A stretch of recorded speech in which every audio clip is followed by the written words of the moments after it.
እንዳይጠብቀን እንዲጠብቀን የሚያደርገውን ነገር ሁሉ ቆርጠነዋል። ከሱ ጋር መዋል አንፈልግም። እሱን በጸሎት ማነጋገር አንፈልግም። ሕጉን መፈጸም አንፈልግም። በቤቱ መኖር አንፈልግም። መታረቅ አንፈልግም። መስማማት አንፈልግም። በምን መልኩ ይጠብቀናል? ዲያብሎስ ራሱ ክፉ ነገርን ያመጣና እግዚአብሔር ቸር ከሆነ ክፉ ነገር ለምን አመጣብህ ብሎ ደግሞ ይጠይቀናል። ለዚህ መልስ ያጣች ነፍስ በእግዚአብሔር ተስፋ ቆርጣ ትቆበልላለች። የሚረግሟችሁን መርቁ ብሎ ሰው ሚስቱን መውደድ ካቃተው፣ ባሏን መውደድ ካቃታት፣ የማያምኑትን ውደዱ ተብሎን ክርስቲያን መውደድ ካቃተን እንዴት ብለን አሁን ለክርስቶስ የምንመልስለት? ሰውን ለማዳን ወርቅ እፈልጋለሁ ቢል ኖሮ ወርቅ ስንት ሰው ይኖረዋል? እግዚአብሔር ግን ሰውን ለማዳን እስከ ውሃ ዝቅ ያለ እሱ አትበሉ እድሜ ለንስሐ ስጠኝ ነው የሚባለው። ወይ ጉድ! እንደዚህ ማለት ጌታ ሆይ ግደለኝ ማለት እኮ እንዲሁ ጸድቅ ያለው ማለት ነው። አስተካክለኝ፣ ጊዜ ስጠኝ፣ ቆየኝ እስካፈራ፣ አትቁረጠኝ ነው የሚባለው። ያለ እግዚአብሔር ፈቃድ ምን አይሾም ነው። እና እንግዲህ ሁሉም ባለስልጣን እግዚአብሔር እየፈለገ ነው የሾመው ነው? አዎ አይደለም? ሁሉም ባለስልጣን ማለት ነው። እንደው የዛሬዎችን መገምገም ከፈራችሁ የድሮዎችን ገምግሙ፣ ችግር የለም። እውነቴን እኮ ነው ማለት ነው። ቢያንስ የድሮዎቹ መጥተው ምንም አያረጉንም ማለት ነው። ስላላደረገ በሬ በቃ እንዲሁ ነው ኑሮ ላይ ይኖራል። ምርጫ የለውም። የሚበላውም ምርጫ የለውም። ያው የተወሰነለትን እኔ ሰሞኑን ቲማቲም ልብላ ይላል በሬ ይላል። እስኪ እግር እንደው ሻዩ ላይ ቅርንፉድ ጨምሩበት ይላል በሬ አለ። ምርጫ አለው። እኛ እኮ መምረጥ ስለቻልን እኮ ነው። ይሄ ደስ አይላችሁ? የምለብሰውን ይሄኛው ነው፣ ይሄ እንዲህ አይነት ሸሚዝ ደስ አይለኝም እምትል እኮ መራጭ አድርጎ ስለፈጠረ ንጉስ አድርጎ ነው እኮ የፈጠረ። በራስ ጊዜ ሁላችንም እንላለን ለገሌ ያለው እግዚአብሔር ስንታውቀታለች። አቤት ስታስቀድስ ሲያስቀድስ ማንም አይቀድመውም እኮ እንላለን። ግን ለነሱ ያልሆነ አይ ቤተ ክርስቲያን እነሱም እንዲህ ነው የሆኑ እንላለን። መጽሐፍ ቅዱስ ተጣልቶ አያውቅም። መጽሐፍ ቅዱስ የተጣላ መስሎ የሚታየን እኛ ከመጽሐፍ ቅዱስ ጋር ስለተጣላን ነው ይላል። በገድ ድገም ውስጥ እግዚአብሔር በሉ ሰይጣንን እንዲፈትነን ለምን ይፈቅድለታል? ሶስተኛ በሉ እግዚአብሔር ሰይጣንን እንዲፈትነን ለምን ይፈቅድለታል ነው። እንግዲህ መቼም ትምህርት ስንማር አንዳንድ ጥያቄ መመለስ ነው ዓላማው። ሰይጣን የሚፈጥርብንን ዓላማ መመለስ ነው። እርግጠኛ ነኝ የሁላችሁም ጥያቄ ነው። ነው አይደለም? እስቲ ነው የሚል ነው። እሺ እግዚአብሔር ይስጥልን። የሁላችሁም ጥያቄ ነው። ካልሆነ እንለፈው ርስን። የሁላችሁም ጥያቄ ነው። እሺ በብዙ ሰው የማያምኑ ሰዎችም ይህንን ይጠይቃሉ። እግዚአብሔር መልካም ከሆነ ለምንድን ነው እንደዚህ ያለ ችግር ሲደርስብን ዝም የሚለን? ለምን ዝም ይላል እግዚአብሔር የሚል ነገር አለ። መጽሐፍ ቅዱስንም ስናነብ የሚጋጭ የሚመስል ነገር ብዙ ነገር ታገኛላችሁ። የመጀመሪያው እግዚአብሔር ባህሪው መልካም ነው። ባህሪው መልካም ነው። በሱ ዘንድ ክፉ የለም። አልወ ጽልመት ውስተ መክፈልታቲሁ። በእግዚአብሔር በባህሪው ኃጢአት የለበትም፣ ነውር ነቀፋ የለበትም። እስመ ንጹሕ አጠባያቲሁ ለእግዚአብሔር። የእግዚአብሔር ባህሪ ሁሉ ፍጹም ንጹሕ ነው። እግዚአብሔር ባህሪው ንጹሕ ነው። ፈቃዱ ደግሞ መልካም ነው። ኄር እግዚአብሔር ለእለ ይትዔገሥዎ ወያድኅኖሙ በጊዜ ምንዳቤሆሙ። እግዚአብሔር ለሚታገሱት ሁሉ እግዚአብሔር መልካም ነው፣ በመከራ ቀንም መሸሸጊያ ነው ይላል ትንቢተ ናሆም ምዕራፍ 1 ቁጥር 7 ላይ እግዚአብሔር መልካም ነው፣ በመከራ ቀንም መሸሸጊያ ነው። እግዚአብሔር መልካም ነው፣ በመከራ ቀንም መሸሸጊያ ነው። ወምስካኢነ ውእቱ አምላኩ ለያዕቆብ፣ የያዕቆብ አምላክ መጠጊያችን ነው። ወበይንተዝ ኢንፈርህ ለማድለቅለቀት ምድር ወለመኒ ፈለሱ አድባር ውስተ ልበ ባሕር። ስለዚህ ተራሮች ተነስተው ወደ ባህር ልብ እንኳን ተነስተው ቢገቡ ወይም ቢነቀሉ አንደነግጥም፣ የያዕቆብ አምላክ መጠጊያችን ነውና። ይሄ እግዚአብሔር መልካም እንደሆነ ነው የሚያሳየው።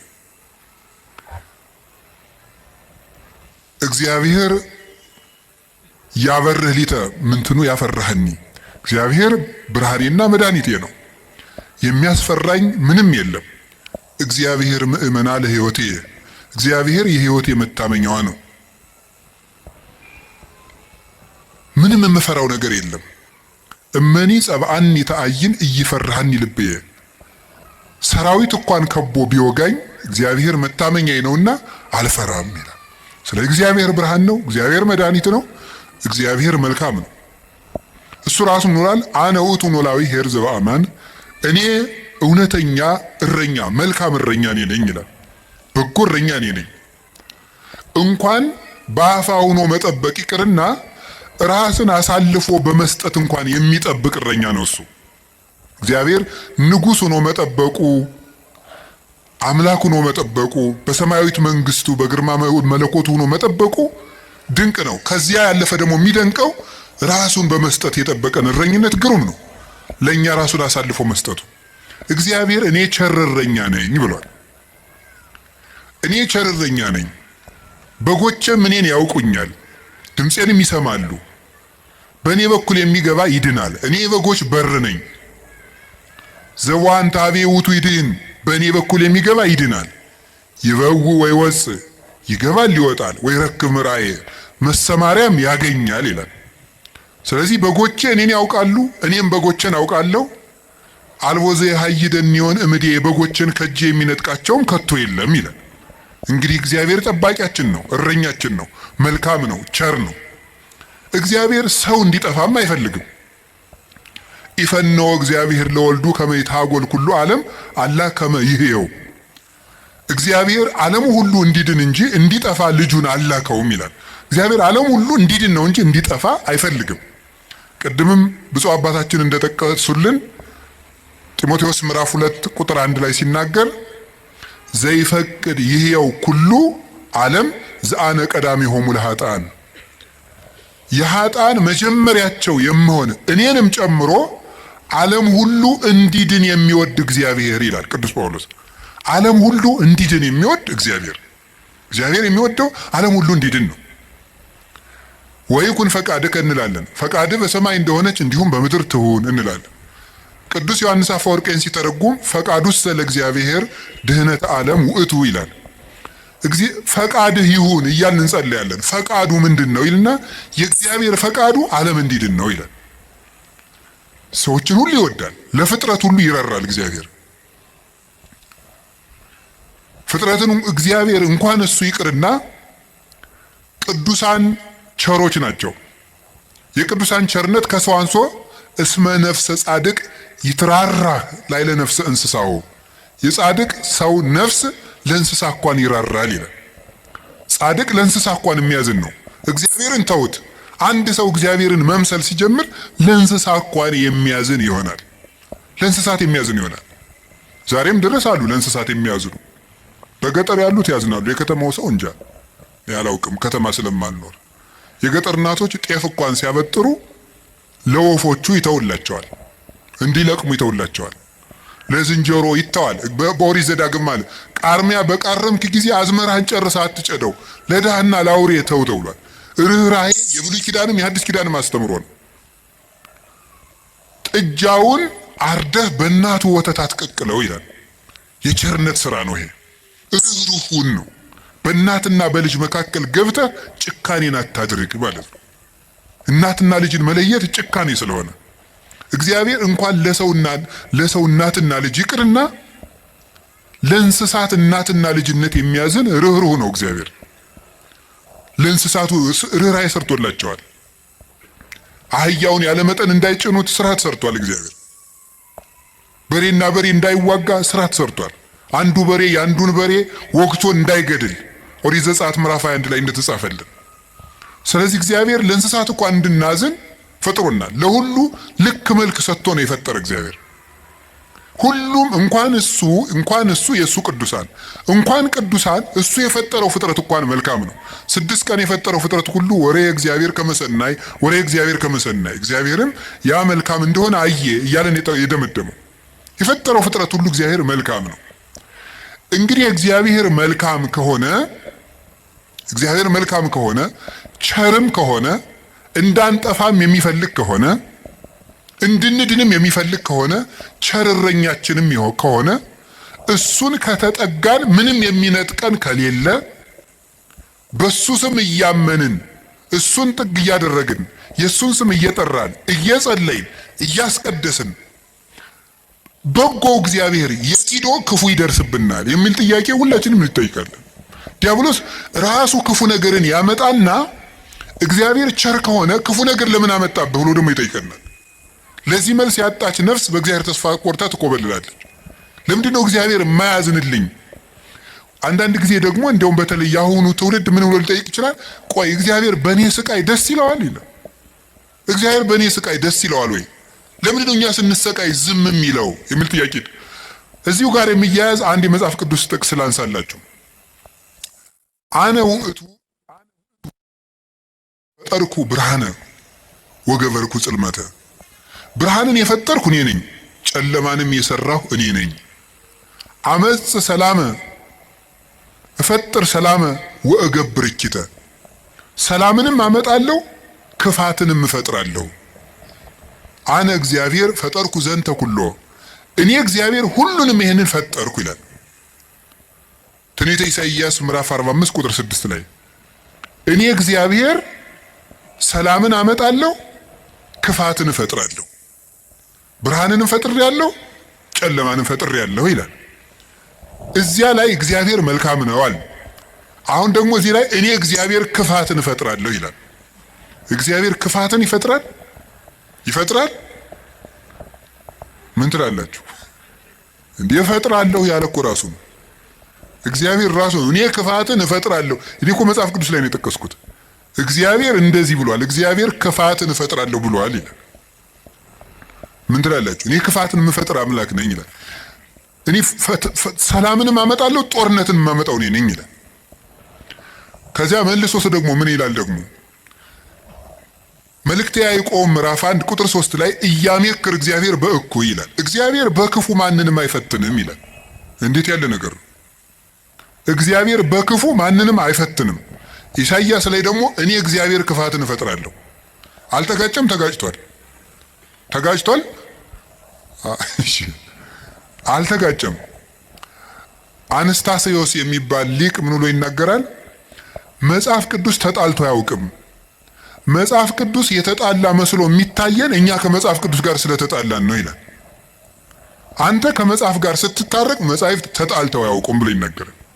ስለዚህ እግዚአብሔር መልካም ነው። እስቲ እግዚአብሔር መልካም ነው በሉ። እግዚአብሔር ቸር ነው በሉ። ሰው ሁሉ እንዲድን ይፈልጋል፣ ይረዳናልም። ልብ በሉ። እንዲያውም ምንድን ነው የሚለው? ወይ ፈቅድ ምክንያት ለድሂን። እግዚአብሔር ሰውን ለማዳን ምክንያት ይፈልጋል። ሰውን ምክንያት ፈልጎ ነው የሚያድን እንጂ ቆይ እስቲ በገሌ በምን ልፍረድበት አይደለም የሚለው። የሚያድን ነገር ከዚህ ሰውዬ ምን ላግኝ፣ እንዲያው ምን አይቼ ልማረው ነው የሚለው እንጂ እግዚአብሔር እንዲያው በገሌ በምን ልፍረድ ይችንም ልመዝግብ አይደለም የሚለው። ኃጢአትን ብትቆጣጠር ኑሮ በፊት ማን ይቆማል ያለ ዳዊት ይሄን ነው። ኃጢአትን ብትቆጥር በአንተ ፊት የሚቆም ማንም አይቆምም። ቸርነትን ነው የሚቆጥር። እግዚአብሔር ሰውን ለማዳን ተግቶ የሚሻ አምላክ መሆኑን የምታዩት ሰውን ለማዳን ወርቅ እፈልጋለሁ ቢል ኑሮ ወርቅ ስንት ሰው ይኖረዋል? እግዚአብሔር ግን ሰውን ለማዳን እስከ ውሃ ዝቅ ያለ አምላክ ነው። ቀዝቃዛ ውሃ የሰጠ ይድናል አለ። ምን ማለት መስላችሁ? እስከ ትንሹ ነገራችሁ ድረስ እናንተን ለማዳን እወርዳለሁ። ውሃ ማንም ሰው ሊያገኘው የሚችለው ነው። ሌላ መንፈሳዊ ትርጉም አለው። ውሃ የሰጠ የተባለ ይላል ቅዱስ ቄርሎስ። ሰው ምንም ነገር ቢሰጥ በእግዚአብሔር ዘንድ ውሃ ነው። አካልህን እንኳን ለእግዚአብሔር ቆራርጠ ለሰማዕትነት አሳልፈ ብትሰጥ ለእግዚአብሔር ግን ውሃ እንደመስጠት ነው። ምክንያቱም ያ አካል የራሱ ነው። እግዚአብሔር ደግሞ ላንተ ያደረገልህ ነገር ያንተ አካል ቢቆራረጥ እንኳን የማይመጥን ነው። ስለዚህ ለእግዚአብሔር ምንም ነገር ብንሰጥ ውሃ ነው። አካል ውሃ ነው።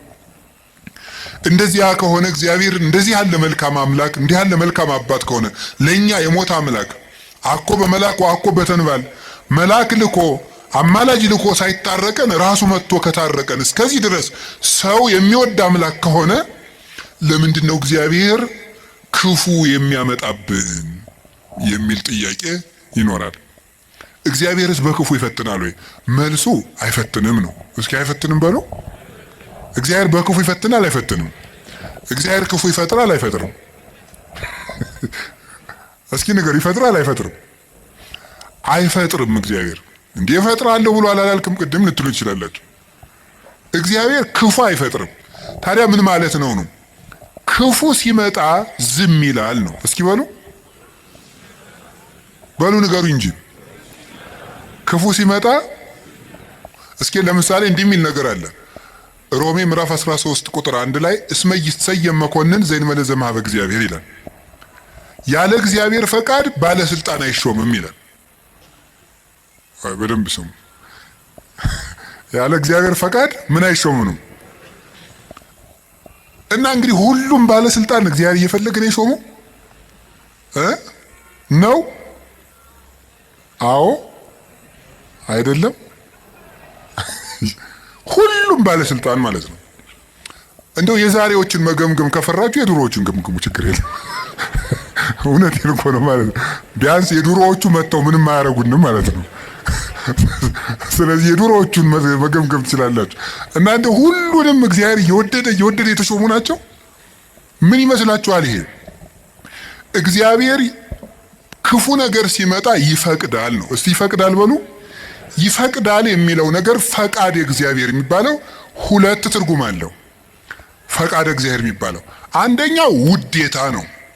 ሁለተኛው ደግሞ ይሁን ማለት ነው። የእንግሊዘኛ ቃላትን ለመጠቀም ይቅርታ አድርጉልኝ፣ ልጠቀም ነው ገና ስለ ቅርብ ለማድረግ ለእናንተ እንዲመቸኝ ነው። የመጀመሪያው ምን ይባላል? ፐርሚሽን ይባላል። እስቲ ፐርሚሽን በሉ እንጂ። ሁለተኛው ዊል ይባላል። እስቲ ዊል በሉ። እሺ ፐርሚሽን ማለት ምን ማለት ነው? እናንተ ኃጢአት ስትሰሩ እኔም ስሰራ እግዚአብሔር ይፈቅድልናል። ምን ማለት ነው ይሄ? ይፈቅድልናል ማለት እግዚአብሔር እኔ ኃጢአት ስሰራ ደስ ይለዋል ማለት ነው። ይሄ ምን ነው የሚባለው? ፐርሚሽን ይባላል። ስራ ከጠቀመህ ስራ ነው። ኃጢአት አይጠቅምህም ብዬ እኔ ነግሬሃለሁ፣ ይጠቅመኛል ካልክ ስራ ብሎ ይተውሃል ማለት ነው። መተው እሱ ፐርሚሽን ይባላል። ያሰናብተናል። ስለ እግዚአብሔር ክፋት እንዲሰራ ያደርጋል ማለት ክፋት እንዲሰራ ሰዎችን ይተዋቸዋል፣ እንዲሰራ ያደርጋል። ዊል የሚባለው ደግሞ ወዶ የሚሰራውን እግዚአብሔር እንድንጸልይ ይፈቅዳል በሉ፣ እንድንጾም፣ እንድንጸድቅ፣ እንድንታረቅ ይሄ ፈቃድ ነው ይባላል። ይሄ ፈቃድ ማለት ነው ውዴታው፣ ወዶ የሚያደርግልን ነገር። ገብቷችኋል? ልዩነቱ ገብቷችኋል? እሺ ይፈቅዳል ማለት የመጀመሪያው ፈቃድ እግዚአብሔር ነው ይላል። ዝም ብሎ ምንድነው ፈቃድ እግዚአብሔር? ያለ ፈቃድ እግዚአብሔር ባለስልጣናት አይሾሙም ማለት ከየት ነው የምታስገቡት? ክፉ ሰዎች ሲሾሙ ምን ይላቸዋል ነው? ዝም ይላቸዋል ነው፣ ይተዋቸዋል ነው እንጂ ሰዎቹን ናማ እናት የተሾምና ሰውን ጨርስልኝ አይላቸውም። እግዚአብሔር እንደዚያ ብሎ ይሾማል ማለት አይደለም። እንደዚያ ሳይሆን የሚያደርገው እግዚአብሔር ክፉዎች ሲሾሙ